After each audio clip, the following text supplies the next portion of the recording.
Hey, what you reading for?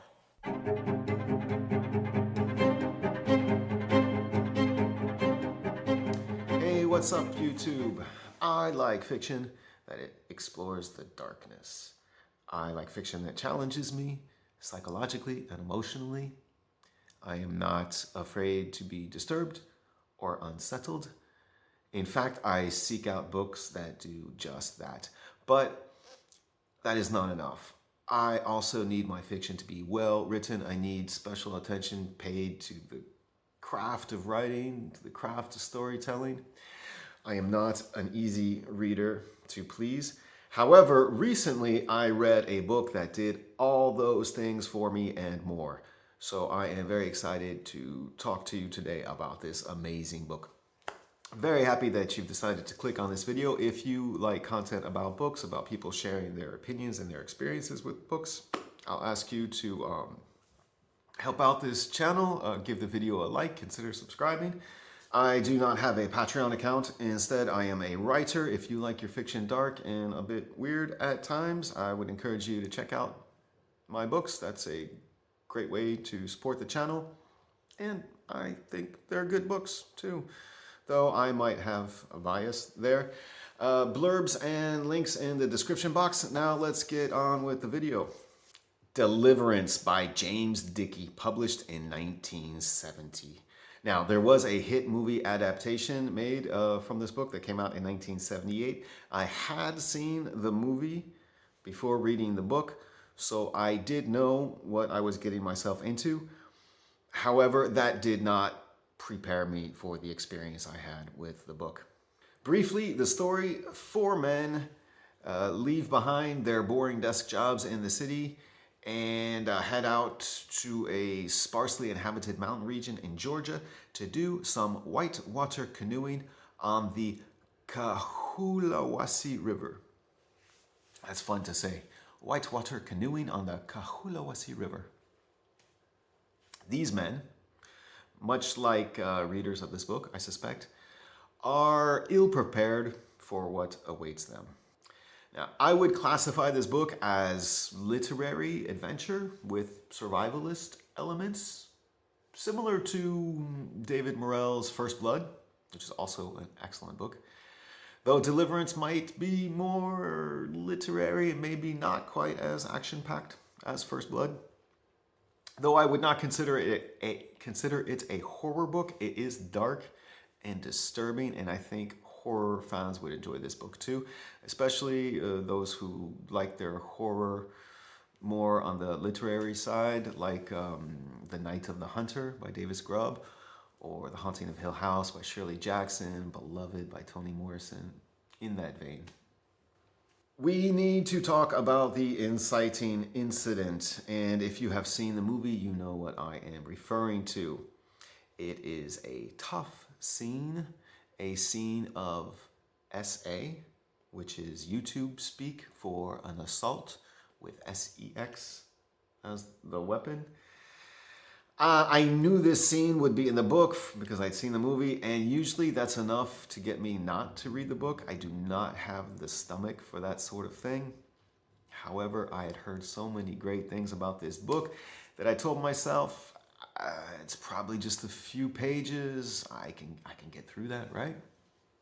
Well, yes, the scene is only a few pages, but it took me well over an hour to get through those few pages. I would read a few paragraphs and it's just so tense. I couldn't deal with the tension anymore. So I put the book aside and I'd immediately go to Gravity's Rainbow by Thomas Pynchon and read a few pages of that.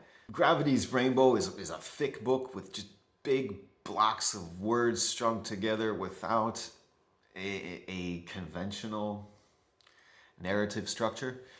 So it was, it helped me just get my mind off of that tension that I was experiencing with Deliverance, and it just cleared my head a little bit. So after a few pages of Gravity's Rainbow, then I got inspiration of bravery, and I went back to Deliverance, and then I'd read 2 or 3 paragraphs, and then I couldn't deal with the tension, and I'd go back to Gravity's Rainbow. It's like bounce back and forth like that for well over an hour until I finally made it through that scene. It did not help matters that prior to going into the read, I had consumed an obscene amount of coffee, so I was already quite jittery and tense. Yeah, it was tough. It was a very tough scene to get through, but I made it. And after that scene, we are on to the adventure / survivalist part of the book, which also delivers quite a lot of tension. But the writing is so good. The story just expertly crafted, and I read the rest of the book quite quickly, ate it all up. In fact, the first thing I noticed when I starting off the book was just how well written it is.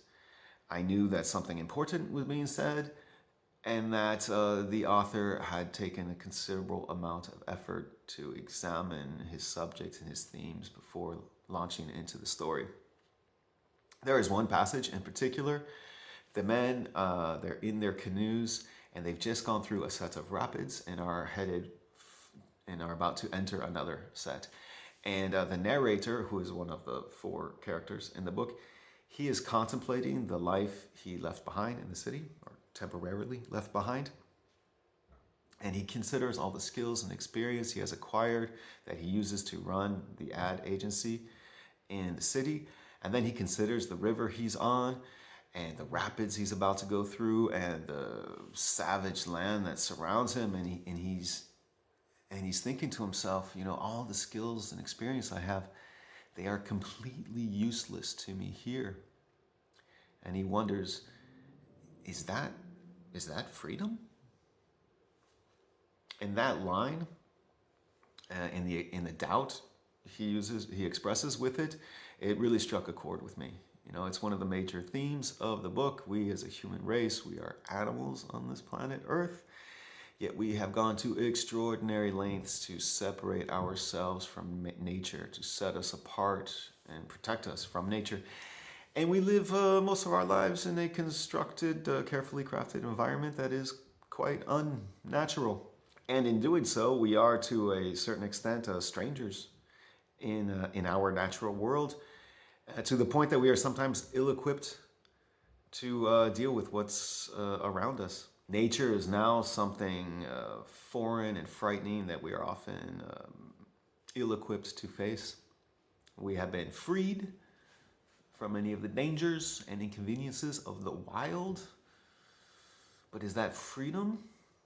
Has city life freed us, or has it only made us more vulnerable than we otherwise would be? I was also quite surprised that this book, Deliverance, was written by James Dickey. James Dickey is, or was, a poet, primarily. He had many collections of his poetry published. He won many awards for his poetry, the Guggenheim Fellowship, the National Book Award for Poetry. In the 1960s, he served as the consultant in poetry for the U.S. Library of Congress. Deliverance was the first of 3 novels he would pen. And thanks in large part to the success of the movie adaptation, it is probably what he is best known for today. But it does represent a small part of his career and quite a departure from what he was at the time most known for. Based on how much I liked this book, how impressed I was with it, I am eager to check out some of James Dickey's poetry. Buck Dancer's Choice or Drowning with Others are perhaps 2 of his most popular collections. In conclusion, Deliverance is a tough book to recommend due to the disturbing nature of the inciting incident. But if you like your fiction dark and disturbing with good tension and great writing, I would give Deliverance a high recommendation.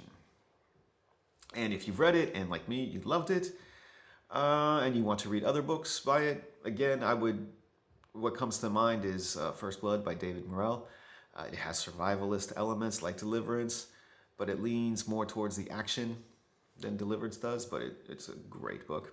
Also, The Knights of the Hunter by Davis Grubb comes to mind as a great example of a book that blends the literary with horror. There's also a lot of tension in that book without necessarily being disturbing like Deliverance is. And that's it. Thank you for watching this video. Don't forget to give us a like and subscribe. Go to the description box and check out some of my books that are there, waiting to be united with their readers. Maybe that's you. I look forward to connecting with you in the comments section. That's always fun. So until then, I'll see you there, or I'll see you at the next video.